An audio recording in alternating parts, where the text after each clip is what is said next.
కొల్చారం రైతు వేదికలో రైతు నేస్తం రుణమాఫీ సంబరాలు నిర్వహించారు. ఈ కార్యక్రమంలో ముఖ్యమంత్రి రేవంత్ రెడ్డి రైతు వేదికల వీడియో కాన్ఫరెన్స్ ద్వారా నేరుగా రైతులతో ముఖాముఖి మాట్లాడారు. ఈ కార్యక్రమంలో మండల ప్రత్యేక అధికారి ఎంపీడీఓ లక్ష్మీ నరసింహులు, వ్యవసాయ అధికారి శ్వేత, కాంగ్రెస్ పార్టీ రాష్ట్ర నాయకులు సోమన్నగారి లక్ష్మీ, రవీందర్ రెడ్డి, మండల పార్టీ అధ్యక్షుడు మల్లేశం గౌడ్, మాజీ వైస్ ఎంపీపీ మల్లారెడ్డి, నాయకులు శ్రీనివాస్ రెడ్డి, గజని వెంకట్ గౌడ్, తుక్కపూర్ శ్రీశైలం, మన్నె శ్రీనివాస్, అంజగౌడ్, మల్లేశం, గొండకృష్ణ, వెంకట్ గౌడ్, మహేశ్వర్ రెడ్డి, గోవర్ధన్ రెడ్డి తదితరులు పాల్గొన్నారు.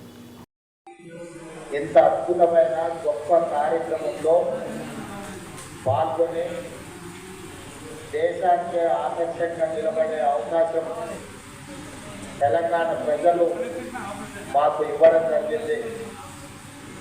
మా అధికారులు, మా మంత్రివర్గ సహకారుల యొక్క సంపూర్ణ సహకారంతో ఇచ్చిన మాట నిలబెట్టుకునే విధంగా కాంగ్రెస్ పార్టీ మాట ఇస్తే అది శిలాశాసనం అని మరొకసారి రుజువైంది. ఆనాడు 2004 సంవత్సరంలో శ్రీమతి సోనియా గాంధీ గారు ఉమ్మడి రాష్ట్రంలో ఉన్న రాహుల్ గాంధీ గారిని పిఎం చేయడమే మా రైతుల అర్థం సార్.